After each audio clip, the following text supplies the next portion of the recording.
శ్రీమాత్రే నమ. నా పేరు మురళీధర శర్మ. నేను హైదరాబాద్ ఉప్పాలగూడ మణికొండ ప్రాంతంలో ఉన్నటువంటి గోల్డెన్ టెంపుల్ వద్ద నివాసపుట్టుంటాను. ఈరోజు మన ప్రేక్షకులకు 2024వ సంవత్సరం అంటే ఆంగ్ల క్యాలెండర్ ఆధారంగా మీ యొక్క రాశి ఫలితాలు ఏ విధంగా ఉంటాయంటే మేషరాశికి, వృషభ రాశికి ఎలా ఉంటాయి అనేటువంటి విషయాన్ని చెప్పే ప్రయత్నం చేస్తాను. మనము ఒక విషయం ఇక్కడ జ్ఞాపకం పెట్టుకోవాలి. మన గ్రహ పరిశీలన మనం చేసేటప్పుడు మనం పంచాంగం ఆధారం చేసుకొని గ్రహాలను పరిశీలన చేస్తూ ఉంటాం. మనకు పంచాంగంలో గ్రహస్థితి ఇచ్చేటప్పుడు కూడా చైత్రం, వైశాఖం, జ్యేష్టం ఈ విధంగా ఇలాంటి తెలుగు మాసాల పేర్లతో మనకు పంచాంగంలో గ్రహస్థితిని అంటే గురువు ఎక్కడున్నాడు, శని ఎక్కడున్నాడు, రాహుకేతుడు ఎక్కడున్నారు అనేటువంటి విషయాన్ని మనకు పంచాంగంలో ఇస్తుంటారు. అయితే దీనివల్ల ఏమవుతుందంటే ప్రత్యేకించి ఈనాటి యువతకు ఈ తెలుగు నెలల పేర్లు సక్రమంగా తెలియకపోవటము, చైత్రమాసం అంటే ఎప్పుడు వస్తుంది, వైశాఖం అంటే ఎప్పుడు వస్తుంది తెలియకపోవటము. రెండవది, వాళ్ళ వద్ద పంచాంగం అనేది ఉండదు, వాళ్ళ దగ్గర క్యాలెండరే ఉంటుంది, ఇంగ్లీష్ క్యాలెండర్. ఈ ఇంగ్లీష్ క్యాలెండర్తో వాళ్లకు రాశి ఫలితాలు ఎలా ఉన్నాయో తెలుసుకోవడం కష్టమవుతోంది. అందువల్ల దీన్ని దృష్టిలో పెట్టుకొని నేను ఈ 2024 అంటే రాబోయేది ఈ సంవత్సరంలో మనకు ఎలాంటి ఫలితాలు ఉండబోతున్నాయి అనేటువంటి విషయాన్ని స్థూలంగా చెప్పే ప్రయత్నం చేస్తాను. మనకు 1/1/2024 నాడు ఇంగ్లీష్ క్యాలెండర్ మార్చుకుంటాము. ఆ ఇంగ్లీష్ క్యాలెండర్ మార్చుకున్న నాడు మనము ఇది ఒక సంవత్సరం అని చెప్పి ఒక ఆధారంతో దాన్ని లెక్క చేసుకుంటూ ఉంటాం. ఈ 1/1/2024 మనము తెలుగు నెలతో మనము సరిపోలు చూసుకున్నట్టయితే శోభకృత నామ సంవత్సరము దక్షిణాయనము హేమంత ఋతువు మార్గశిర మాసంలో వస్తోంది 1/1/2024. ఆ రోజు సోమవారం అవుతోంది, బహుళ పంచమి అవుతోంది, నక్షత్రము మఖా నక్షత్రం అవుతోంది. ఈ విధంగా సోమవారం రోజు మనకు 1/1/2024 అనేటువంటి సంవత్సరము ప్రారంభం అవుతోంది. తెలుగు సంవత్సరం చూసుకున్నట్టయితే శోభకృత నామ సంవత్సరము మార్గశిర మాసంలో ప్రారంభమవుతుంది. ఆ 1/1/24 ప్రారంభమైనటువంటి నాడు మనం పంచాంగంలో గ్రహస్థితిని చూసుకున్నట్టయితే ఏ విధంగా ఉందనేటువంటిది చెప్తాను. లగ్నము మకర లగ్నంతో ప్రారంభమవుతోంది. ఆ రోజు సూర్యోదయం మకర లగ్నంతో ప్రారంభమవుతుంది. సూర్యుడు ధనుస్సు రాశిలో, చంద్రుడు సింహరాశిలో ఉన్నాడు, కుజుడు ధనుస్సు రాశిలో ఉన్నాడు. కుజుడు అస్తంగత్వం చెంది ఉన్నాడు. అంటే అస్తంగత్వం చెందడం అంటే సూర్యుని యొక్క ఆ ప్రభావం వలన ఈ గ్రహం యొక్క శక్తి సన్నగిల్లిపోతుంది, దాన్ని అస్తంగత్వము అంటారు. అందువలనే సూర్యుడు కుజుడు ఇద్దరు కూడా ధనుస్సు రాశిలో ఉన్నారు. ఈ కారణం వల్ల కుజుడి యొక్క ప్రభావము ఆ రాశుల మీద ఏమాత్రం ఉండదన్నమాట. అంటే కుజుడి యొక్క శక్తి తగ్గిపోతుంది సూర్యుడి యొక్క శక్తి వల్ల. మరలా బుధుడు వృశ్చిక రాశిలో ఉన్నాడు, వక్రగతిలో ఉన్నాడు. సాధారణంగా అన్ని గ్రహాలు కూడా ముందుకు వెళుతూ ఉంటాయి. ఈ బుధుడు మాత్రము వృశ్చికం నుంచి వెనక్కు ఇలాగా కొంతకాలం రోజు ఈ వెనక్కు తిరగడం వక్రగతిని పొందడం అంటారు. అలాగే ఈ వక్రగతిని పొందినటువంటి గ్రహం కూడా ఎటువంటి ఫలితాలను ఇవ్వలేదు. అస్తంగత్వం చెందిన గ్రహము, వక్రగతిని చెందిన గ్రహం కూడా ఎలాంటి ఫలితాలను ఇవ్వదు. ఇక గురువు మేషరాశిలో ఉన్నాడు, శుక్రుడు వృశ్చికంలో ఉన్నాడు, శని స్వక్షేత్రంలో కుంభరాశిలో ఉన్నాడు, రాహువు మీనరాశిలో ఉన్నాడు, కేతువు కన్యా రాశిలో ఉన్నాడు. ఈ విధంగా ఉంది గ్రహస్థితి. 1/1/2024 నాడు మనము మన తెలుగు పంచాంగాన్ని కనుక మనం చూసుకున్నట్టయితే ఆనాటి గ్రహస్థితి ఈ విధంగా ఉంది సూర్యోదయ సమయంలో. మనము ఇక ఫలితాలను తెలుసుకోవడానికి ముఖ్యంగా 4 గ్రహాలను తీసుకుంటాం: గురువు, శని, రాహువు, కేతువు. మన జీవితంలో మనం ఫలితాలు తెలుసుకోవడానికి 2 ముఖ్యమైనటువంటి డాక్యుమెంట్స్ను వాడుకుంటాం. ఒకటి మన జాతకం అయితే, ఇంకొకటి పంచాంగము గోచార రీత్యా. జాతకం ద్వారా తెలుసుకునేటువంటివి దీర్ఘకాలికంలో మన జీవితంలో ఫలితాలు ఏ విధంగా ఉంటాయో తెలుసుకోవడానికి జాతకాన్ని ఉపయోగించుకుంటాము. పంచాంగాన్ని స్వల్పకాలంలో అంటే ఈ సంవత్సరంలో లేదా ఈ ఏడాదిలో ఈ వారములో ఎలాంటి ఫలితాలు ఉంటాయని తెలుసుకోవడానికి మనం పంచాంగాన్ని ఉపయోగించుకుంటాం. ఈ పంచాంగంలో మనకు గురువు, శని, రాహువు, కేతు అనేటువంటి ఈ గ్రహాలను ముఖ్యంగా మనము దృష్టిలో పెట్టుకొని మన ఫలితాలను మనం చదువుకుంటూ ఉంటాం. అలాంటప్పుడు ఏ గ్రహం ఎక్కడ ఉన్నప్పుడు ఎలాంటి ఫలితాన్ని ఇస్తుంది అనేది ముందుగా మీకు చెప్పే ప్రయత్నం చేస్తాను. దానివల్ల ఏమవుతుందంటే మీరు రేపు పంచాంగం చూసుకున్నా కూడా పంచాంగంలో చక్రం, రాశి చక్రం చూసుకున్నట్టయితే ఏ గ్రహం ఎక్కడ ఉంది, నాకు శుభ ఫలితం కలుగుతుందా లేదా అశుభ ఫలితం కలుగుతుందా అనేది మీకు స్థూలంగా తెలుసుకునే అవకాశం ఉంటుంది. గురువు 2, 5, 7, 9, 11 స్థానాల్లో ఉన్నప్పుడు శుభ ఫలితాన్ని ఇస్తాడు. ఇంకోసారి చెప్తాను. గురువు 2, 5, 7, 9, 11 స్థానాల్లో ఉన్నప్పుడు, అంటే ఈ 5 స్థానాల్లో ఉన్నప్పుడు గురువు శుభ ఫలితాన్ని ఇస్తాడు. ఇక శనిని మనం చూసినట్టయితే శని ఉపచయ స్థానాలు అంటారు. అంటే 3, 6, 11 స్థానాల్లో ఉన్నప్పుడు శుభ ఫలితాన్ని ఇస్తాడు. అంటే ఎలా లెక్క పెట్టుకోవాలి? ఇప్పుడు ఉదాహరణకు మనది మేషరాశి అనుకుందాం, మన జన్మరాశి మేషరాశి అనుకుందాము. గురువు ఎక్కడున్నాడు? వృషభంలో ఉన్నాడు, అంటే రెండవ ఇంట ఉన్నాడు. రెండవ ఇంట ఉన్నటువంటి గురువు శుభాన్ని ఇస్తాడు మనకు. ఉదాహరణకు మేషరాశిలో మన జననమైంది, మేషరాశి మనది జన్మరాశి, గురువు కర్కాటకంలో ఉన్నాడు అనుకుందాం. మేషం, వృషభం, మిథునం, కర్కాటకం అంటే 4వ రాశి అవుతుంది. 4వ రాశిలో ఉన్నటువంటి గురువు శుభ ఫలితాన్ని ఇవ్వడు. 2, 5, 7, 9, 11 స్థానాల్లో ఉన్నటువంటి గురువు మాత్రమే శుభ ఫలితాన్ని ఇస్తాడు. అలాగే శని 3, 6, 11 స్థానాల్లో ఉన్నప్పుడు శుభ ఫలితాన్ని ఇస్తాడు. శనిని గురించి మనం ఇంకొక ముఖ్యమైన విషయం కూడా తెలుసుకోవాలి. శని 12వ ఇంట లేదా 1లో, అంటే జన్మ రాశిలోనే ఉన్నప్పుడు, లేదా 2వ ఇంట ఉన్నప్పుడు 12, 1, 2 ఈ 3 స్థానాల్లో ఉన్నప్పుడు ఏలినాటి శని అంటారు. అంటే 7.5 సంవత్సరాలు ఈ శని యొక్క ప్రభావం కాస్త తీవ్రంగా ఉంటుంది. ఎప్పుడు జన్మ రాశి నుంచి మనం చూసుకున్నప్పుడు శని సాధారణంగా 3, 6, 11 స్థానాల్లో శుభాన్ని ఇస్తాడు. అది కాకుండా 12, 1, 2 స్థానాల్లో ఉన్నప్పుడు ఏలినాటి శని అని చెప్పి 7.5 సంవత్సరాలు కాస్త ఇబ్బంది ఉంటుంది. అలాగే 4వ ఇంట ఉన్నప్పుడు కూడా, 4వ ఇంట ఉన్నప్పుడు అర్ధాష్టమ శని అంటారు, అప్పుడు కూడా కాస్త ఇబ్బందులు ఉంటాయి. అలాగే అష్టమ శని 8లో ఉన్నప్పుడు కూడా కాస్త ఇబ్బందులు ఎక్కువగానే ఉంటాయి. అంటే శనికి సంబంధించి మనం 2 అంశాలు తీసుకున్నాం. ఒకటి, శుభం ఎప్పుడు కల్పిస్తాడు అంటే 3, 6, 11 స్థానాల్లో ఉన్నప్పుడు శుభం కల్పిస్తాడు. ఎప్పుడెప్పుడు ఇబ్బందులు పెడతాడు?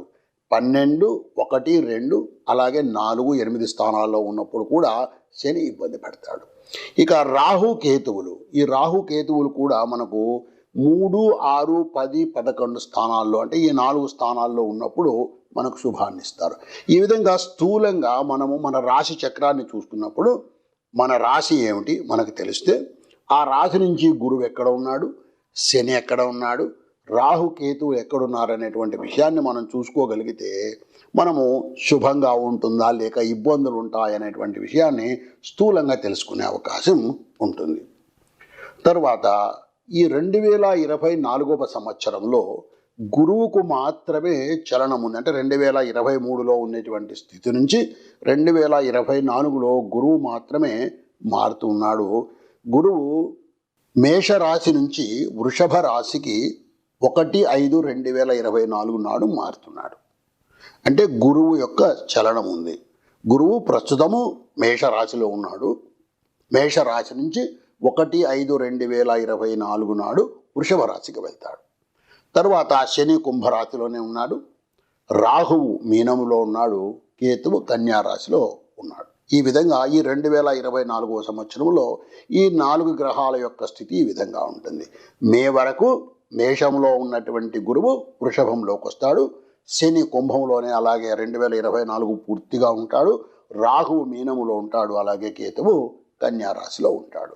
ఇది మనకు ఈ విధంగా మనము 2024 ఏ రోజు ప్రారంభమవుతోంది, ఆ రోజు గ్రహస్థితి ఏ విధంగా ఉంది, తర్వాత ఏ ఏ గ్రహాలు ఎక్కడ ఉన్నప్పుడు ఎలాంటి ఫలితాన్ని ఇస్తాయి, ఈ 2024లో ఈ 4 గ్రహాలు ఎక్కడ ఉండబోతున్నాయి అనేటువంటి విషయాన్ని మనం ఇప్పుడు స్థూలంగా తెలుసుకున్నాం.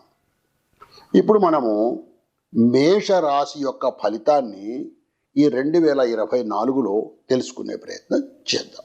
ఇప్పుడు మనము 2024లో తులారాశి వారికి ఎలాంటి ఫలితాలు ఉంటాయి అనేది చూస్తున్నాం. అంటే క్యాలెండర్ ఇయర్ మనం చూసుకున్నట్టయితే జనవరి నుంచి డిసెంబర్ వరకు తులారాశిలో జన్మించిన వాళ్ళకు కావచ్చు, లేదా నామ నక్షత్ర రీత్యా తులారాశి వాళ్ళకు కావచ్చు, వీళ్లకు ఈ 2024లో ఫలితాలు ఏ విధంగా ఉంటాయి అనేది మనము తెలుసుకునే ప్రయత్నం చేస్తున్నాం.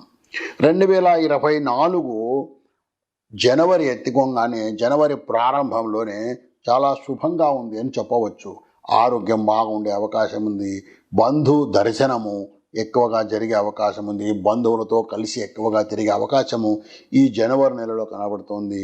ధన ప్రాప్తి, సంతానం వలన సంతోషం కలిగే అవకాశము, శుభకార్యాలను మీరు జరిపించే అవకాశం కూడా ఈ జనవరి నెలలో కనబడుతోంది తులారాశి వారికి. తరువాత ఫిబ్రవరి నెలలో వచ్చినట్టయితే కాస్త ధన వ్యయము పెరిగే అవకాశం ఉంది, కానీ ఇలాగే ఈ శుభకార్యాలు కొనసాగించే అవకాశము, ధన వ్యయము, ప్రయాణాలు ఎక్కువగా చేసే అవకాశము కనబడుతోంది. కాస్త బంధువులలో అగౌరవము జరిగే అవకాశం కనబడుతోంది ఫిబ్రవరి నెల. అంటే చేసిన ప్రయత్నాలు ఏదైనా ఫలించకపోవడం వల్ల కాస్త మీరు అగౌరవపడే అవకాశము కనబడుతుంది ఫిబ్రవరి నెలలో. ఈ మార్చి నెలలో వచ్చినట్టయితే మరలా మార్చి నెలలో శరీర సౌఖ్యము బాగుంటుంది, ప్రయత్న కార్యాలు తప్పగా నెరవేరుతాయి, ఆరోగ్యం బాగుంటుంది, మనసుకు చాలా ఉత్సాహంగా ఉండేటువంటి మాసము ఈ మార్చి మాసము. కానీ ఇక్కడ కూడా బంధువులతో కలహాలు కలిగే అవకాశం కనబడుతుంది మార్చి నెలలో కూడా.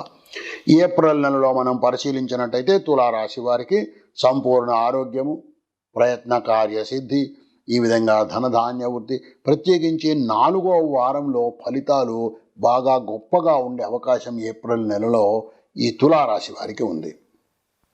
ఇక మనము మే నెల పరిశీలించినట్టయితే తులారాశి వారికి ధనలాభము, బంధువులతో కలుసుకోవడము, స్నేహితులతో కలుసుకోవడము, రాజకీయ రంగంలో ఉండే వాళ్లకు మంచి అభివృద్ధి, జయము కలిగే అవకాశము ఎక్కువగా కనబడుతుంది ఈ తులారాశి వారికి 2024వ సంవత్సరంలో. ఈ జూన్ నెలలో మనం చూసినట్టయితే కాస్త అనారోగ్యం కలిగే అవకాశం ఉంది, కానీ వ్యక్తిగతంగా ఈ జాతకునికి అనారోగ్యం ఉన్నా కూడా సంతాన సౌఖ్యము, అనుకున్న కార్యాలు జరగడము, ఈ విధంగా ప్రత్యేకించి జూన్ 2వ వారంలో ధనలాభం కూడా, ప్రయత్న కార్యాలు జరిగే అవకాశం కూడా ఎక్కువగా కనబడుతోంది ఈ తులారాశి వారికి. ఇక జూలై నెలలో వచ్చినప్పుడు జూలై నెల కాస్త జాగ్రత్తగా ఉండవలసినటువంటి నెల. ఇక్కడ చోర భయం కనబడుతోంది. అంటే ఏదైనా మనము ప్రయాణాల్లో ఉన్నప్పుడు కానీ, ఇలాంటివి ఏదైనా ఉన్నప్పుడు కానీ మన వస్తువులు పోగొట్టుకోవడం, ఈ మధ్యకాలంలో సెల్ ఫోన్ పోగొట్టుకోవడం కామన్ అయిపోయింది కదండి. మన ఉట్టి పుణ్యానికే సెల్ ఫోన్ పోతుంది, పోతే ఒక 50,000 పోతుంది. ఈ విధంగా ఇలాంటివి జరిగే అవకాశాలు కూడా ఎక్కువగా ఉన్నాయి. కాబట్టి చోర భయము ఇలాంటివి ఉన్నాయి. ప్రయాణాల వల్ల మనసుకు ఇబ్బంది కలిగే అవకాశం ఉంది, కుటుంబ కలహాలు కూడా కలిగే అవకాశం ఉంది జూలై నెలలో. కాబట్టి కాస్త జాగ్రత్తగా ఉండాలి. ప్రత్యేకించి జూలై నెల 3వ వారంలో ఈ చోర భయం అని చెప్పాను కదా, ఈ జూలై నెల 3వ వారంలో కాస్త ఈ చోర భయం ఉండే అవకాశం ఉంది. కాబట్టి కాస్త జాగ్రత్తగా ఉండవలసినటువంటి నెల ఈ తులారాశి వాళ్లకు జూలై నెల. ఇక ఆగస్టు నెలలో మనం చూసుకున్నట్టయితే ధనలాభం ఉంది, శుభకార్యాలు జరిగే అవకాశం ఉంది, మనసుకు సంతోషం కలిగే అవకాశం ఉంది. ప్రత్యేకించి ఆగస్టు మొదటి వారంలో నూతన వస్త్రాలు ధరించడము, ఆరోగ్యం బాగుండడము, గురువులను దర్శించడము, గురు సేవ చేసుకోవటము, ఇలాంటివన్నీ కూడా ప్రత్యేకించి మీ కులాచారాలు ఏవైనా ఉంటే వాటిని పాటించడము, ఇలా ఆగస్టు నెల మొత్తం కూడా బాగా ఉత్సాహంగా ఉండేటువంటి పరిస్థితి కనపడుతుంది తులారాశి వారికి. ఇక సెప్టెంబర్ నెలలో అనుకున్న కార్యాలు తప్పకుండా నెరవేరే అవకాశం ఉంది, ధనధాన్య వృద్ధి కలిగే అవకాశం ఉంది. 4వ వారంలో కాస్త మీ వేగం తగ్గొచ్చు, కానీ అనుకున్నటువంటి కార్యాలన్నీ కూడా సెప్టెంబర్ నెలలో మీరు పూర్తి చేయడానికి మంచి అవకాశం ఉన్నటువంటి నెల తులారాశి వారికి సెప్టెంబర్ నెల. ఆ తర్వాత అక్టోబర్లో కాస్త మనోవిచారం కలిగే అవకాశం ఉంది, కుటుంబంలో కాస్త ఇబ్బందులు కలిగే అవకాశం ఉంది, ప్రయాణాలు ఎక్కువగా చేసే అవకాశం ఎక్కువగా కనబడుతోంది. మీరు కాస్త ఈ మొదటి వారంలో, అక్టోబర్ మొదటి వారంలో కాస్త జాగ్రత్తగా ఉండాలి. ఎందువల్లంటే ఈ అక్టోబర్ మొదటి వారంలో మీరు కాస్త కఠినంగా మాట్లాడడం వల్ల, దురుసుగా ప్రవర్తించడం వలన మీకు శత్రువులు పెరిగే అవకాశము ఎక్కువగా కనబడుతుంది ఈ అక్టోబర్ నెలలో. ఇక నవంబర్ నెలలో చూసినట్టయితే నవంబర్ నెల మన సంపూర్ణంగా బాగుంది. ఏ విధంగా అయితే మనము ఆగస్టు సెప్టెంబర్ నెలలో సంపూర్ణంగా బాగుంది అనుకున్నామో అదేవిధంగా ఈ నవంబర్ నెల కూడా సంపూర్ణంగా చాలా బాగా ఉండే అవకాశం ఉంది.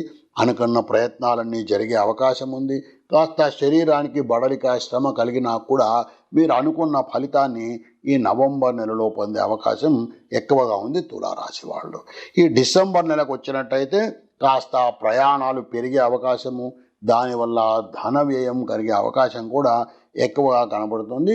కానీ అనుకున్న కార్యక్రమాలు ఏవైతే మీరు చేయాలని అనుకున్నారో 2024లో అలాంటివన్నీ కూడా ఈ డిసెంబర్ నెల లోపల తప్పకుండా పూర్తయ్యే అవకాశం ఉంది. తులారాశి వారికి ఇది మంచి సమయమనే తప్పకుండా మనము చెప్పవచ్చు. ఈ విధంగా మనం అక్కడక్కడ మిశ్రమ ఫలితాలు చూస్తున్నాం, అక్కడక్కడ కాస్త తీవ్రమైనటువంటి ఫలితాలు చూస్తున్నాం కదా. ఇలాంటి ఫలితాలు కలిగినప్పుడు వీటిని తగ్గాలంటే కాస్త శివార్చన చేయడము, లేదా నారాయణ అష్టాక్షరి మంత్రాన్ని మనము జపం చేయటం, అంటే నమో నారాయణాయ లాంటి మంత్రాన్ని జపం చేయటం వల్ల ఈ తులారాశి వాళ్ళు శుభ ఫలితాలను పొందే అవకాశము ఎక్కువగా ఉంటుంది. శ్రీమాత్రే నమః.